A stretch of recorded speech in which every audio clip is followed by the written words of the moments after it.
Bem-vindo de volta. Estamos aqui com Alex Kreiner, analista de mercado, autor e ex-gerente de fundo de hedge. Obrigado por ter vindo. Parece que estamos vivendo tempos muito interessantes e perigosos. A hegemonia global dos Estados Unidos, que definiu a ordem mundial, já acabou. Os Estados Unidos estão agindo de maneiras cada vez mais imprevisíveis. Já não podem mais contar com o livre comércio e não conseguem competir com a China. Em vez disso, vemos o militarismo sendo usado para reforçar sua posição. As antigas alianças já não cumprem mais seu propósito e estão se desintegrando rapidamente. Vemos mais relações econômicas extrativas sendo estabelecidas. Uma guerra contra a Rússia, uma possível guerra contra a China, provavelmente em breve uma guerra com o Irã e até conversas sobre tomar a Groenlândia. Claro, houve o ataque à Venezuela, e Trump já mencionou mais alguns países da América Latina que ele gostaria de atingir.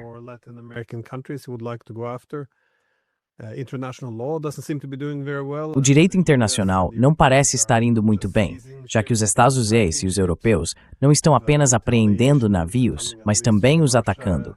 E eu acho que a retaliação da Rússia provavelmente não vai demorar muito. E claro, os Estados Unidos parecem caminhar para a falência, ou pelo menos para uma grande crise econômica, incluindo uma crise do dólar. Mas em vez de restaurar a disciplina fiscal, os Estados Unidos estão agindo como um marinheiro bêbado. Então, por que não simplesmente aumentar o orçamento militar para 1,5 trilhão de dólares? Quero dizer, parece que estamos caminhando para um grande confronto. Então, como você avalia a situação mais ampla aqui? Porque é a economia que está provocando o colapso, ou parece que muitas coisas perigosas estão sendo feitas ao mesmo tempo?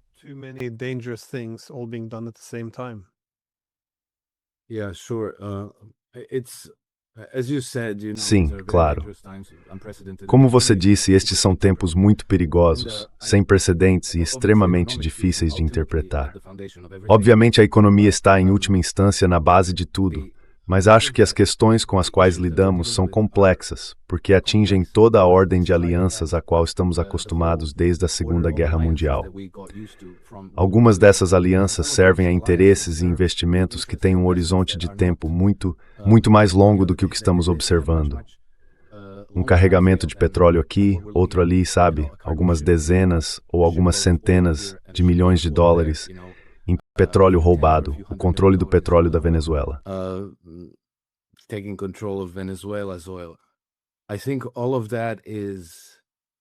Acho que tudo isso está acontecendo neste ciclo imediato, enquanto parecemos estar mudando de milênio, parecemos estar mudando de era. Podemos até estar indo em uma direção completamente diferente daquela que nos acostumamos nos últimos 500 anos. Então, as coisas estão extremamente confusas e difíceis de entender. E acho que nada é exatamente o que parece, começando pela Venezuela. Sabe, ainda fico perplexo o fato de Trump ter ido à Venezuela com seu exército, sequestrado Nicolás Maduro e o levado para Nova York para ser julgado.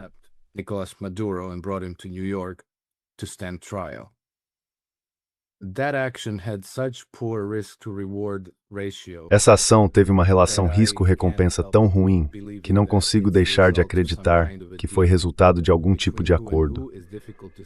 Entre quem e quem é difícil dizer, mas quanto mais aprendo sobre a situação, mais me inclino a acreditar que o acordo foi, na verdade, entre Trump e o próprio Maduro. Nicolás Maduro foi retirado dali. E isso veja bem, uma exclusividade mundial, porque cheguei a essa conclusão só amanhã e nem sei se estou certo. É apenas uma das explicações plausíveis do que aconteceu. Que Trump estava, na verdade, se antecipando a uma mudança de regime na Venezuela. Porque o que foi que ele fez?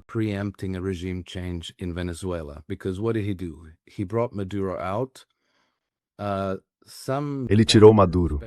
Alguns ex-profissionais de operações especiais e de inteligência com quem conversei compartilham da minha crença de que Maduro foi simplesmente colocado sob custódia protetiva.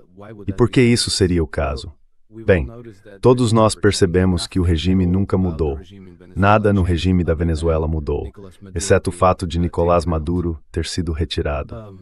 Agora, precisamos direcionar um pouco a atenção para a Estratégia de Segurança Nacional dos Estados Unidos. Ela reforça a doutrina Monroe e fala sobre desmantelar a infraestrutura de potências adversárias no hemisfério ocidental.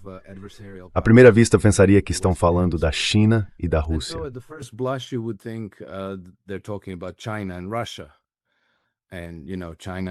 E veja, a China e a Rússia fizeram investimentos importantes na Venezuela. Eles não resultaram em muita coisa, mas ainda assim continuam presentes. Então parece que Trump tem um problema com a China e a Rússia. Mas, por outro lado, correr um risco tão grande por algo que poderia ter sido feito de uma forma completamente diferente. Ou seja, Trump poderia ter feito um acordo com Nicolás Maduro e ele, no fim das contas, fará acordos com o governo venezuelano, como ele é. Trump poderia ter conversado sobre a situação com os chineses e os russos e chegado a um entendimento, o que provavelmente aconteceu de qualquer forma. Então, por que todo esse espetáculo? So why all the fireworks? What is the point? Qual é o sentido disso?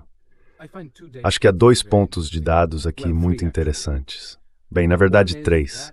Um é que acho que em 2024, o G7 emitiu uma declaração contestando a legitimidade do governo de Maduro. Então isso foi depois das eleições. Ou foi em 2022? Agora estou confuso. Bem, nas últimas eleições. Eles emitiram uma declaração. E vamos lembrar, o G7 é basicamente formado pelas potências coloniais europeias, Reino Unido, França, Alemanha. Os Estados Unidos ainda estavam lá, ainda sob, como se chama, a administração Biden, ou seja, lá o que for, a administração de Blinken e Sullivan, completamente sob o controle dos neoconservadores.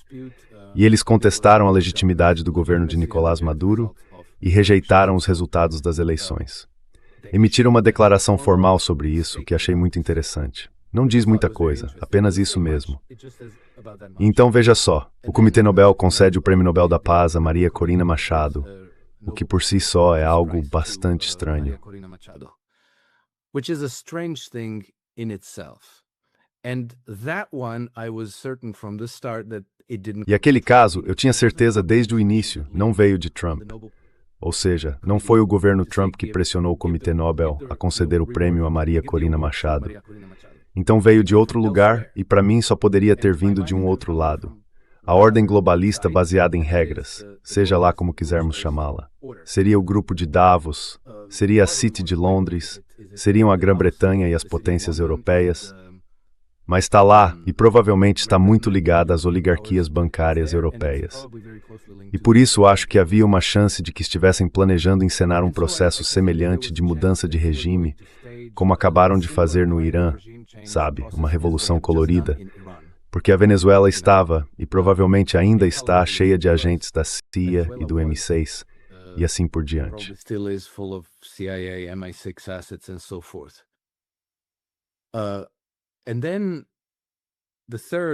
Então, o terceiro ponto de dados sobre isso é algo chamado Organização dos Estados Americanos, a qual quase ninguém realmente presta muita atenção.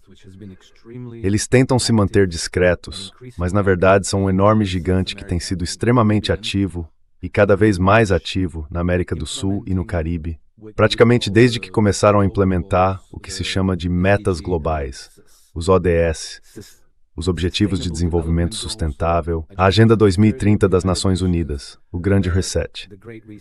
Houve uma grande participação das grandes empresas de tecnologia dos Estados Unidos, Microsoft, Facebook, Jeff Bezos, o Washington Post, o New York Times, o Wall Street Journal. A ideia era implementar coisas como conectividade à internet, digitalização do governo e a introdução de moedas digitais de bancos centrais. Central bank digital currencies, they had a massive initiative there called Better Than. Eles tinham uma grande iniciativa lá chamada Better Than Cash, que buscava promover a adoção de moedas digitais por todos, junto com reformas eleitorais, questões de gênero, políticas de mudança climática e transições energéticas. Basicamente, todas essas iniciativas às quais já nos acostumamos no Ocidente.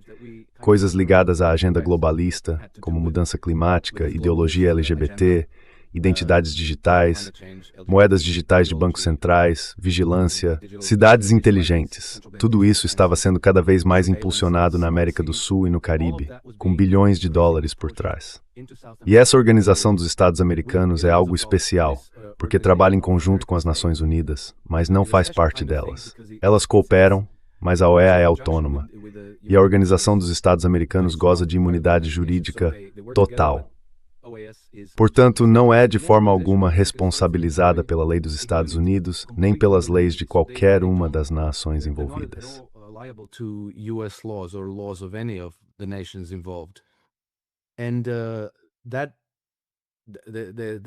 A sede deles fica em Washington, D.C., mas eles desfrutam de um status especial, o que significa que as autoridades dos Estados Unidos não podem entrar em suas instalações nem apreender seus documentos ou computadores.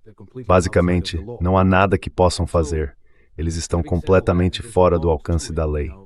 Dito tudo isso, e há muito a considerar, voltamos à estratégia de segurança nacional dos Estados Unidos.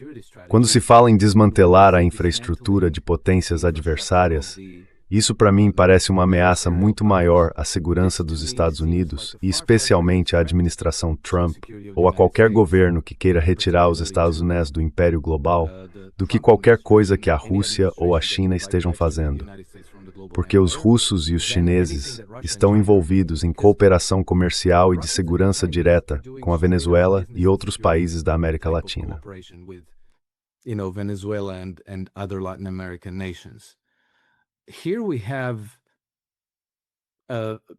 Aqui basicamente temos uma incubadora para todas essas ideias globalistas distópicas que o governo Trump rejeitou para os Estados Unidos. E parte dessa equação é inundar o país com imigração descontrolada. Outra parte é inundar os Estados Unidos com drogas, que não estão vindo da Venezuela em grandes quantidades, se é que vêm. Elas vêm principalmente do México, do Equador e do Canadá. Mas o problema maior, muito maior, é a lavagem de dinheiro. Porque sem os serviços dos bancos que lavam dinheiro, os cartéis de drogas, armas e tráfico de pessoas se fragmentariam e seriam fáceis de lidar.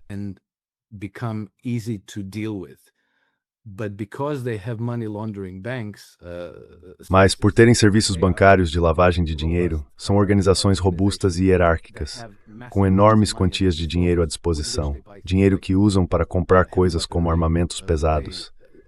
Eles têm tropas de comandos, brigadas inteiras, veículos blindados de transporte de pessoal, helicópteros, subarmamento pesado. Tudo isso é uma ameaça. E então, tendo tudo isso em mente, voltamos às declarações de Donald Trump, Marco Rubio e outros, e vemos que eles falam em combater as redes de tráfico de drogas, nas quais Maduro não está nem perto do topo da lista de suspeitos. Então tudo isso parece extremamente estranho. So the whole thing seems extremely strange. And I don't think that we have a clear explanation. E eu não acho que tenhamos uma explicação clara, mas a variedade de explicações plausíveis é tão ampla que acho que teremos que esperar para ver o que acontece. Uma explicação plausível é que toda a intervenção na Venezuela foi, na verdade, Trump se antecipando a uma operação de mudança de regime. Porque, veja, se essas forças globalistas, vamos chamá-las de Agenda 2030 da ONU, o Grande Reset, se apoderassem da Venezuela, então o país poderia se tornar uma base realmente perigosa na região, uma que talvez ameaçasse desestabilizar os Estados Unidos. Então a ideia talvez fosse preservar o regime, mas realizar uma ação simbólica ao remover Maduro.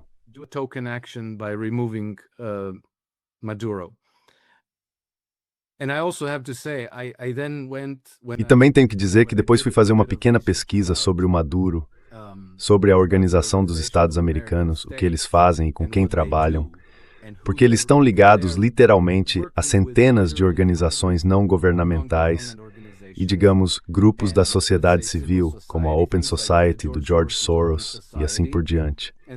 E eles têm esse acordo em que suas imunidades legais são automaticamente transferidas para seus agentes e representantes.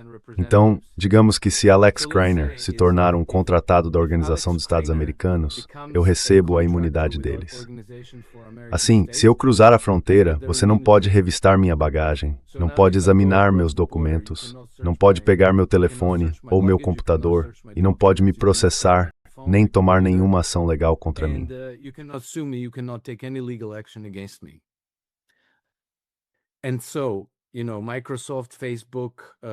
Então veja a Microsoft, o Facebook, o Wall Street Journal, o Washington Post, a Open Society, o Instituto Open Society de George Soros, todas essas ONGs e organizações da sociedade civil desfrutam dessa imunidade enquanto promovem o Grande Reset, a Agenda 2030, praticamente em toda a região, em todo o hemisfério ocidental, ao sul das fronteiras dos Estados Unidos. A Venezuela é o único país dessa região que não é mais membro da OEA. Por isso pensei, bem, nesse caso, pelo menos do ponto de vista ideológico, eles não deveriam estar em uma relação de antagonismo com o governo Trump.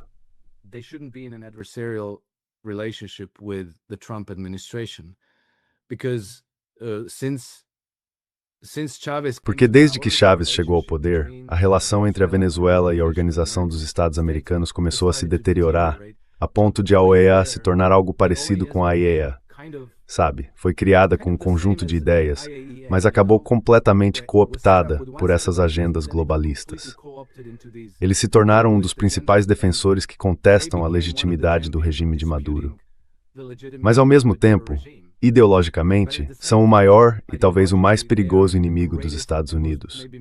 Além da imunidade legal, das isenções fiscais e de todo tipo de outros privilégios que nem os chineses nem os russos têm.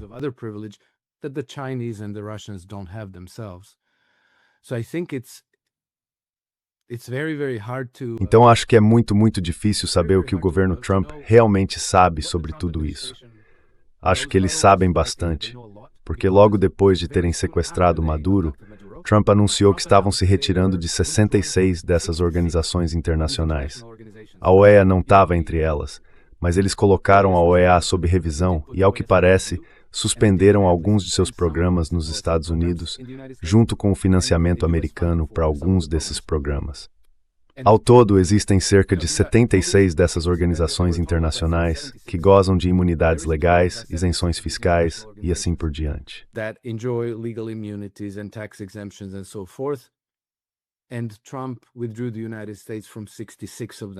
E Trump retirou os Estados Unidos de 66 deles. Então isso me diz que é essa infraestrutura que eles estão realmente mirando. Não é necessariamente a China, não é necessariamente a Rússia, não é necessariamente sobre o petróleo da Venezuela. Acho que é realmente o que George Soros chamou de um confronto entre dois sistemas de governança. E esse sistema globalista de governança está usando todas essas organizações internacionais que têm imunidades.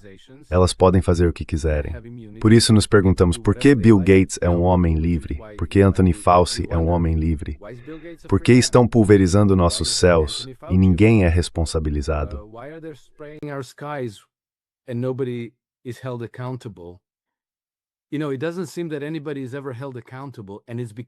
Sabe, parece que ninguém nunca é responsabilizado.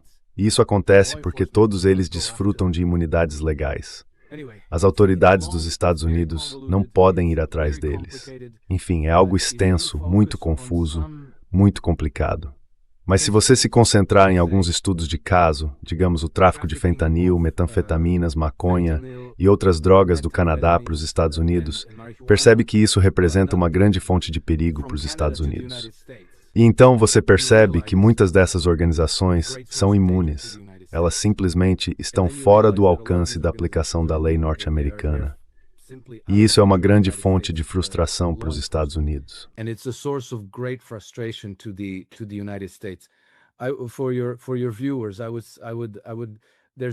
Para o seu público, existe uma publicação online chamada The Bureau, que em março deste ano publicou uma entrevista extensa com um homem chamado David Asher. David Asher foi um alto funcionário do Departamento de Estado dos Estados Unidos e desempenhou um papel importante na força-tarefa do governo Trump sobre combate às drogas e crimes financeiros. Ele concedeu uma entrevista em que explicou muitas coisas que nem Marco Rubio nem Trump mencionaram. Bem, Trump chegou a mencionar após o sequestro de Maduro que muitas das drogas vêm do Canadá.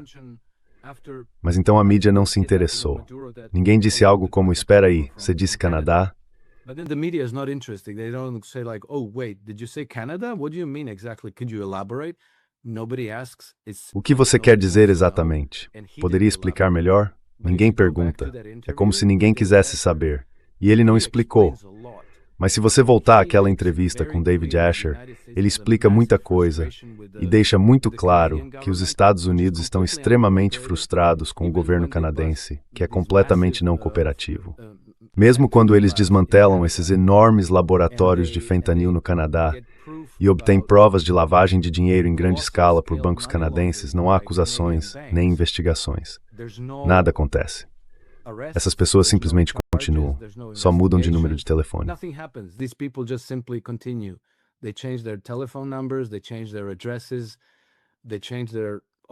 Eles mudam seus endereços, alteram um pouco suas operações e continuam contrabandeando drogas para os Estados Unidos.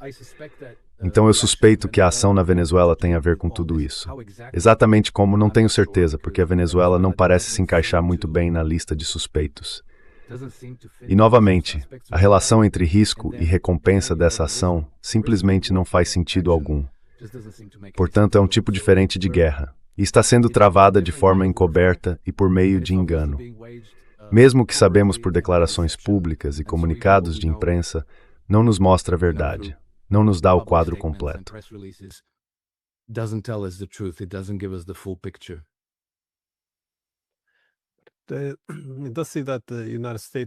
Parece que os Estados Unidos estão tentando mudar um pouco as regras do jogo. À medida que seu poder enfraquece, querem um controle mais direto, menos dependência de sistemas de alianças. Então dizem aos taiwaneses que a indústria de semicondutores deve ser transferida imediatamente para os Estados Unidos. Depois afirmam que a Dinamarca e a Groenlândia precisam estar sob controle norte-americano para garantir esses corredores estratégicos. A América Latina deve ser, subordinada aos Estados Unidos para impedir que a China se torne a principal potência econômica em seu quintal. Então vemos toda essa reorganização. Mas como entender o deterioramento da relação entre os Estados Unidos e os europeus?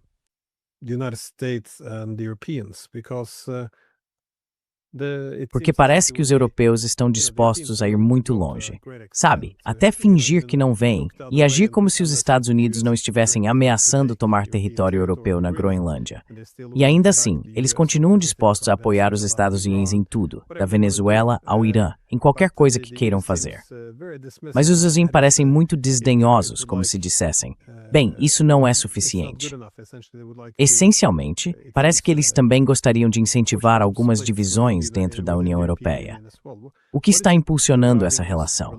Porque os europeus parecem não entender porque os Estados Unidos não os acolhem, já que estão oferecendo lealdade total.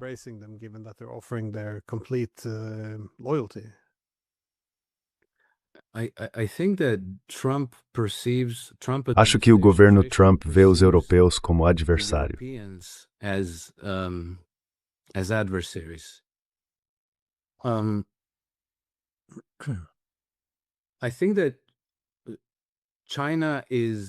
Acho que é fácil criticar a China publicamente nos Estados Unidos porque houve tantos anos de demonização da China que na mente do público a China é o inimigo. Europeus, bons. Europeus, aliados. Rússia, má. China, má.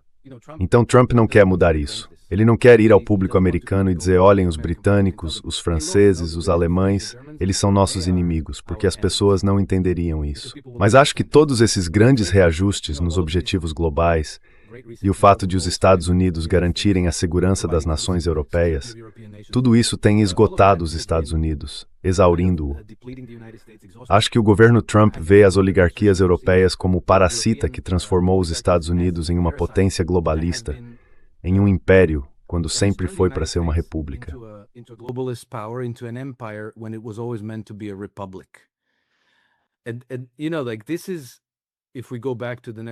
E veja, se voltarmos à estratégia de segurança nacional e à reafirmação da doutrina Monroe, isso não significa necessariamente que vamos forçar todos os nossos vizinhos à submissão. A doutrina Monroe foi criada para manter as potências coloniais europeias fora do hemisfério americano, porque essa era a principal fonte de ameaça. O Império Britânico, a França e a Espanha representavam de fato um risco à segurança dos Estados Unidos, pois tinham ambições coloniais e imperiais no continente americano, América do Norte e América do Sul. Os britânicos ainda controlavam o Canadá. Então acredito que reafirmar a doutrina Monroe significa, na verdade, expulsar os interesses coloniais europeus do hemisfério. Quando se trata da China, acho que é muito mais simples. Não se trata de uma doutrina da China. A China está ali para fazer negócios diretos. China is there to do straight up business.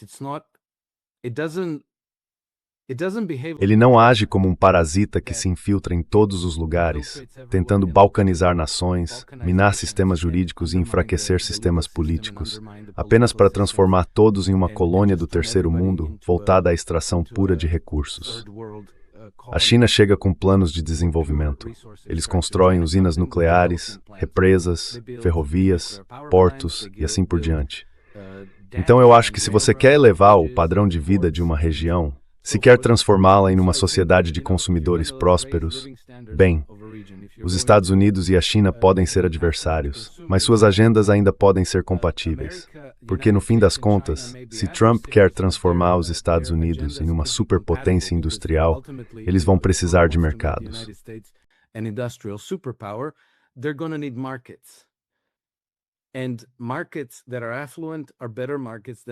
E mercados que são prósperos são melhores do que aqueles que são, você sabe, como os bantustões, onde as pessoas vivem com $1 por dia.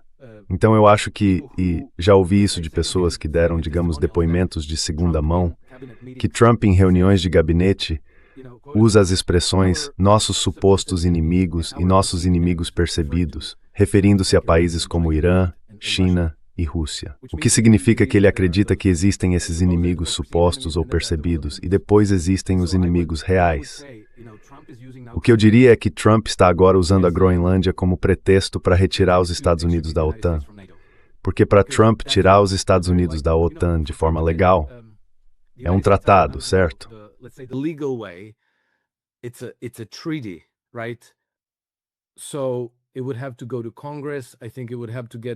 Então isso teria que ir para o Congresso. Acho que precisaria de uma maioria de 2/3, algo que Trump nem pode sonhar em conseguir. Então nunca aconteceria dessa forma. O que Trump precisa fazer agora, se quiser promover mudanças reais, é quebrar as regras. Ele tem que agir como um elefante numa loja de porcelanas, quebrar um monte de coisas e fazer com que os europeus digam: bem, tudo bem, vamos sair da OTAN, ou queremos vocês fora da OTAN, sabe? Criar um conflito que acabe levando à dissolução da OTAN. Assim, Trump alcança seu objetivo sem precisar passar pelo Congresso e por todo o processo político que todos já sabem que vai fracassar.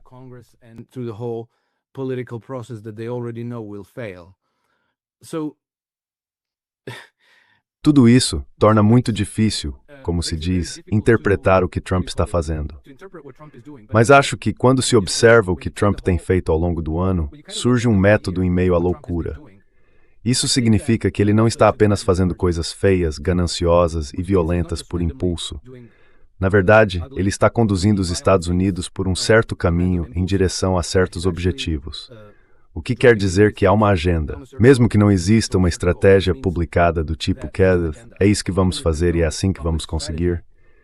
Parece que há uma missão.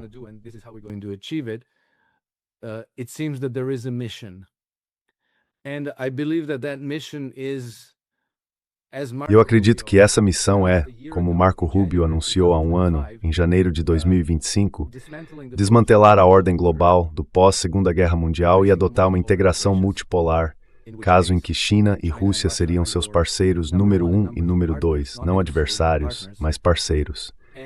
Muitas dessas organizações, como a OTAN e até mesmo as Nações Unidas, precisam ser reorganizadas.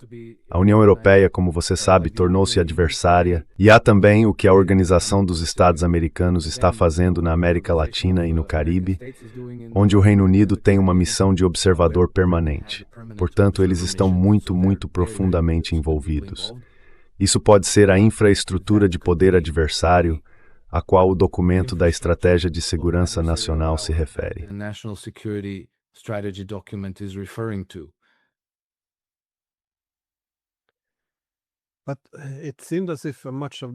Mas parecia que grande parte da estratégia dos Estados Unidos estava voltada para a China, porque a China é realmente seu principal rival. Muitas coisas pareciam organizadas em torno dessa ideia.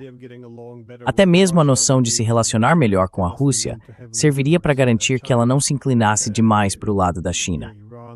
Isolar o Irã da China poderia criar mais pressão energética ali, o mesmo acontecendo com a Venezuela.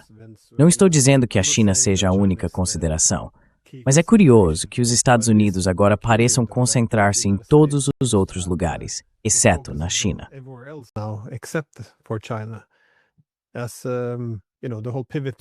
Como você sabe, toda a ideia do pivô para a Ásia deveria significar reduzir a presença no Oriente Médio e na Europa, mas os Estados Unidos ainda estão bastante envolvidos na guerra na Ucrânia. Não tanto quanto sob o governo Biden, mas ainda assim.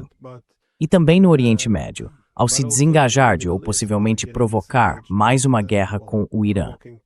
Como você vê a abordagem deles em relação à China nesse contexto? Porque parece que a esforço principal para fortalecer ou restaurar a posição monetária dos Estados Unidos, se esse for realmente o objetivo.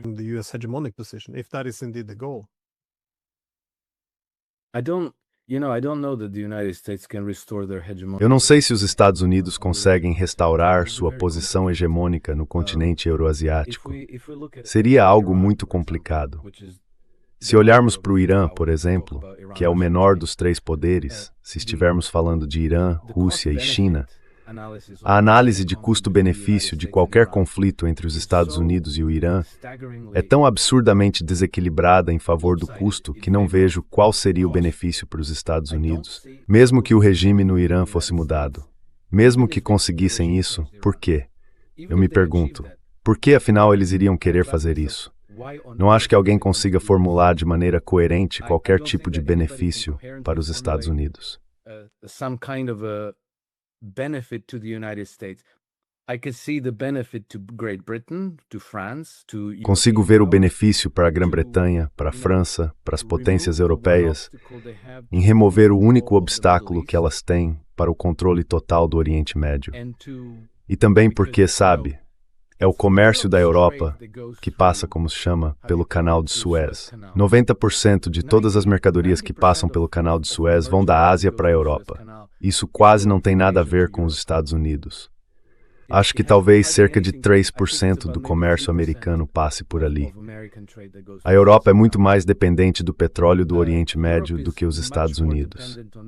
Portanto, é muito claro porque isso é tão importante para as potências coloniais europeias.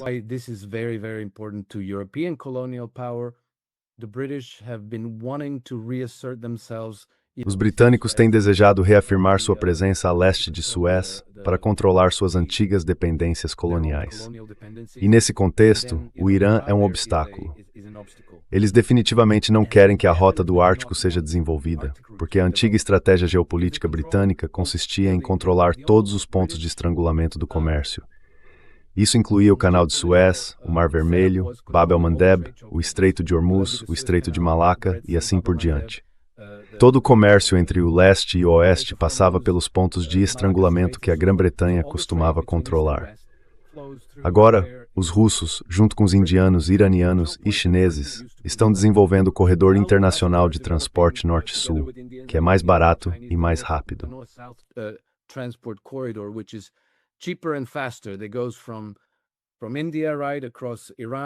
Vai da Índia, certo, atravessando o Irã e a região do Cáspio até São Petersburgo, podendo alcançar o noroeste da Europa. É mais barato e rápido do que passar pelo Canal de Suez. E há também a Rota do Ártico, que é outra alternativa. O governo Trump já havia definido o desenvolvimento do Ártico como um de seus objetivos estratégicos. No Oriente Médio, eles irão atrás do Irã em benefício das potências europeias, e a um custo enorme para si mesmos. Possivelmente um custo massivo, até catastrófico.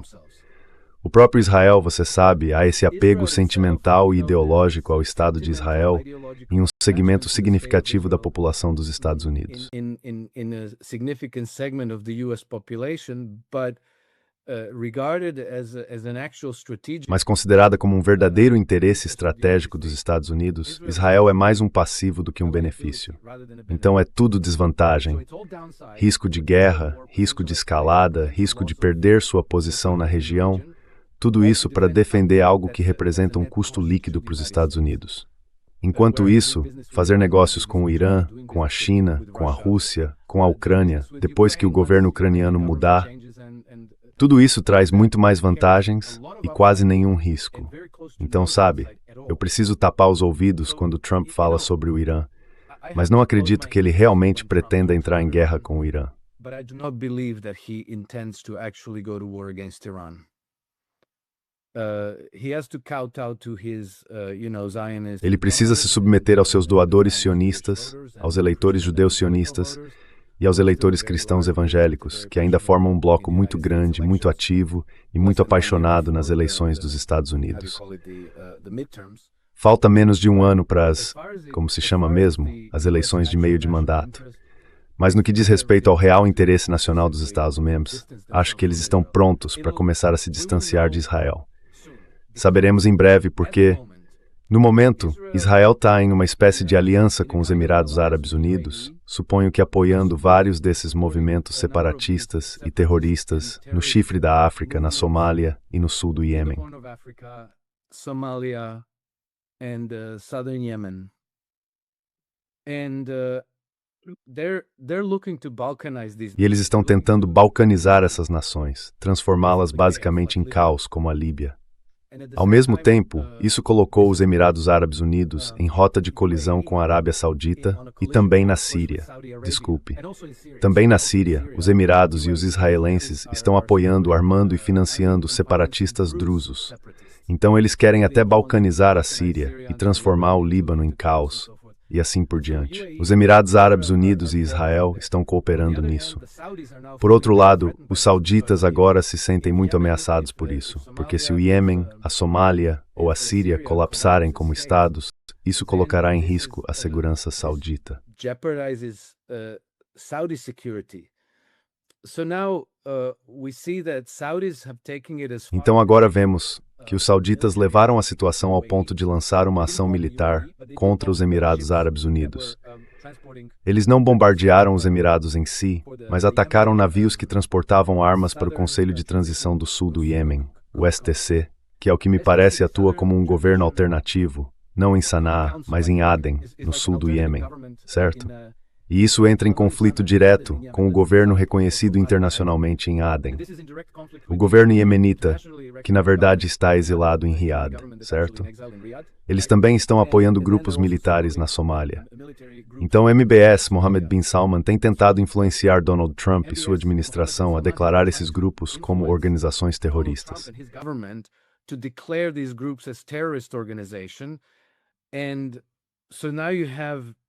E agora há um conflito se formando entre a estratégia promovida por Israel junto com os Emirados Árabes Unidos, que é um tipo de geopolítica ao estilo britânico, colocando todos uns contra os outros, fragmentando as nações e tornando-as fracas para poder controlá-las. Esse é um lado. Do outro lado, estão países como a Arábia Saudita, que querem preservar sua integridade, soberania e segurança, e desejam cooperar com a Rússia, a China e o Irã. Eles estão pedindo ao governo Trump que os apoie. Se Trump disser sim, nós os apoiaremos, declararemos esses grupos militantes somalis como terroristas e assim por diante, isso os colocará em confronto com Israel, os Estados Unidos contra Israel. Then that puts them at loggerheads with Israel, the United States versus Israel. Extremely complicated situation É uma situação extremamente complicada para o governo Trump administrar. Mas no fim das contas, a forma como Trump escolher agir vai mostrar de que lado ele está. Porque, se ele apoiar os sauditas, isso significa que está adotando essa estratégia de integração multipolar e assumindo posições compatíveis com as do Irã, Arábia Saudita, Rússia, China, Índia e assim por diante, e virando as costas para Israel. Não acho que Trump vá declarar isso abertamente, pelo menos não antes das eleições de meio de mandato. Mas ele pode fazer muito barulho e não agir de fato. Acho que a ação de junho contra o Irã foi exatamente isso. Trump fez muito discurso, lançou vários Tomahawks em alvos previamente anunciados, soltou algumas bombas e deu aos iranianos 48 horas de aviso para se prepararem.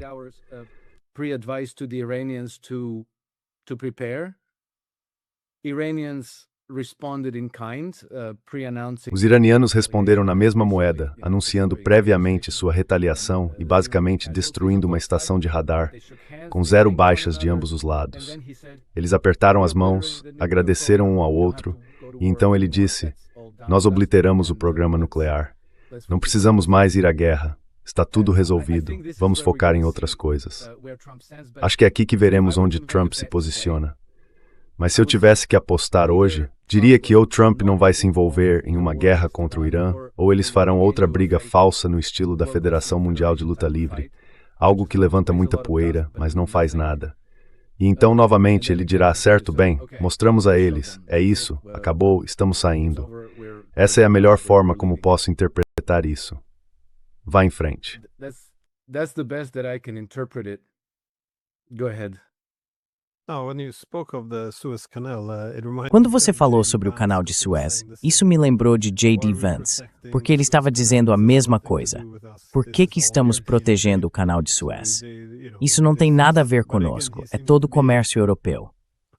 Mas, novamente, me parece que o governo Trump é um saco de nozes variadas. Há alguns neoconservadores malucos, mas também há pessoas como J.D. Vance, que parecem muito sinceras em relação a esse princípio de América em primeiro lugar, o que as leva a questionar coisas muito básicas, como o canal de Suez. Isso não tem nada a ver conosco. Não podemos fazer tudo se quisermos colocar a América em primeiro lugar. Caso contrário, isso se torna apenas um slogan vazio. Parece que todos esses esforços para jogar todas as peças para o alto e reorganizar todo o tabuleiro global deixam muito espaço para erros de cálculo, e uma falha em uma área pode se espalhar para outras. Mais uma vez, espero que alguém lá saiba o que está fazendo, porque parece que estão perdendo um pouco o controle. I suspect that they do, Glenn, because Eu suspeito que sim, Glenn, porque acho inconcebível que Trump tenha ido a Caracas e sequestrado Nicolás Maduro e sua esposa. Isso realmente não é um detalhe irrelevante, e sua esposa, sem ter discutido isso com os russos, para explicar o que estão fazendo, por que estão fazendo e obter a autorização deles. Mas então, sabe, quando comecei a investigar essa organização dos Estados americanos, a rede de 14 centros financeiros offshore, onde circulam entre 50 e 75 trilhões no Caribe. where they have between 50 and 75 trillion dollars sloshing around in the Caribbean, the petrodollar market, another maybe. O mercado do petrodólar, talvez haja alguma sobreposição, movimenta cerca de 22 trilhões de dólares fora dos Estados Unidos, fora do controle da moeda e do governo americano, quase totalmente sob o controle da City de Londres e de seus 14 centros offshore no Caribe. Depois há a guerra do ópio, porque, como você sabe, ao longo da fronteira sul dos Estados Unidos, os cartéis de drogas estão contrabandeando substâncias letais e cuidando da logística e das travessias ilegais de fronteira para praticamente todos os imigrantes da América do Sul. Milhões e milhões estão cruzando. Certo, Trump reprimiu isso, mas isso já vinha acontecendo há muito tempo. Provavelmente cerca de 30 milhões de imigrantes ilegais entraram nos Estados Unidos nos últimos 20 anos. Entered the United States over the last 20 years. And the drug cartel, so weapons. E os cartéis de drogas, então armas, imigrantes ilegais e drogas ilegais vindas do Sul. Na fronteira norte, o Canadá, a mesma coisa, além da lavagem de dinheiro por meio de bancos canadenses e das 50 grandes instituições financeiras globais ativas no Caribe. Isso cheira a uma guerra do ópio, algo em que o Império Britânico tem uma tradição muito longa, habilidades muito bem desenvolvidas e avançadas, como você sabe o Banco HSBC, que foi pego em 2012 lavando dinheiro para cartéis de drogas mexicanos e organizações terroristas. Eles praticamente saíram impunes graças ao governo Obama e a Eric Holder, recebendo basicamente uma multa simbólica. Acho que 5 ou 10% dos lucros anuais foi o valor que pagaram. Annual profits is the fine that they got paid, and then they got a deferred prosecution agreement. E então eles conseguiram um acordo de persecução diferida, o que significa que se você não fizer nada ilegal nos próximos 5 anos, tudo é esquecido e você continua como se nada tivesse acontecido. Nenhum executivo acabou na prisão.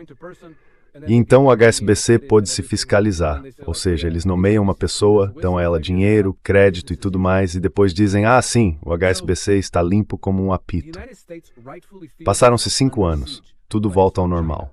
Assim os Estados Unidos, com razão, sentem-se sob cerco, mas não é pela China, nem pelo Irã, nem pela Rússia. É por essa ordem global amorfa, parasitária e baseada em regras, cuja verdadeira sede hoje está na City de Londres, ligada a famílias oligarcas europeias associadas ao sistema bancário. Families linked to the banking system. And so this is the enemy. And I think that once you look at it from this prism, então, este é o inimigo. Acho que quando você olha por esse prisma e também ignora as declarações públicas de Trump, porque isso literalmente causa lesão cerebral, se você simplesmente ignorar o que ele diz e observar os resultados do que sua administração está fazendo, tudo começa a fazer sentido. Sob esse prisma, podemos chegar a algumas explicações plausíveis, mas não é nada disso. Não se trata do petróleo da Venezuela, nem de uma mudança de regime no Irã. Acho que se trata de desmantelar toda a ordem global do pós-Segunda Guerra Mundial. E também, quando falamos sobre direito internacional, precisamos lembrar que o direito internacional envolve essas 76 organizações internacionais que operam em todo o mundo, sem transparência, sem responsabilidade perante qualquer governo do planeta, com isenção total de impostos e imunidades legais completas. Full tax exemptions, full legal immunities. And then when you look into what they do, it's climate change. E então, quando você analisa o que eles fazem, é mudança climática, é ideologia de gênero, são moedas digitais. Parece praticamente uma matriz de escravidão que está sendo lentamente construída e desenvolvida ao redor do mundo e que em algum momento será imposta sobre nós. Não vai haver uma saída disso.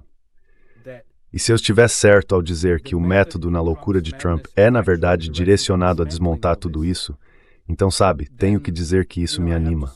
Se estou certo ou não, acho que o tempo dirá. Mas observe o conflito entre a Arábia Saudita e os Emirados Árabes Unidos e veja de que lado os Estados Unidos vão ficar.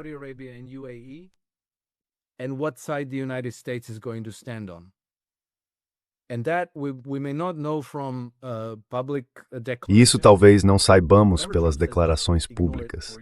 Seja lá o que Trump diga, apenas ignore, para o bem da sua saúde mental. Mas sabe, quando você observa o que realmente está sendo feito, olhe para os funcionários israelenses, porque eles têm reagido de forma bastante histérica em relação, você sabe, a Tom Barak na Síria, o novo enviado de Trump lá. Eles não estão muito satisfeitos com ele. Acho que saberemos pelas declarações israelenses. Acho que saberemos também, sabe? Eu tenho passado muito tempo observando pessoas, autoridades britânicas que gostam do Trump. Alastair Campbell, o ex-chefe de gabinete de Tony Blair, Rory Stewart, pessoas como David Rothkopf, John Bolton, todos esses. All of these CIA guy, Mike Pompeo. O cara da saia, Mike Pompeo, ex-CIA. Enfim, sabe, acho que eles têm falado muito ultimamente e estão deixando escapar um pouco da frustração deles. Estão extremamente frustrados com Donald Trump. E também sabe o que os russos estão dizendo, o que os chineses estão dizendo.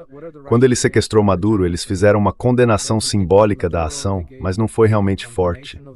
Foi muito, muito estranho. E então o Putin desaparece, o Putin fica invisível.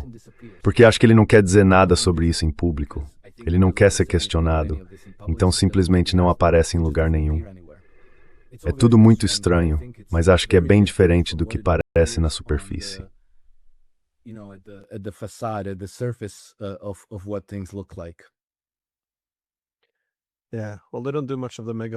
É bem, eles não fazem muito desse tipo de política de megafone, de modo geral, fora da Rússia.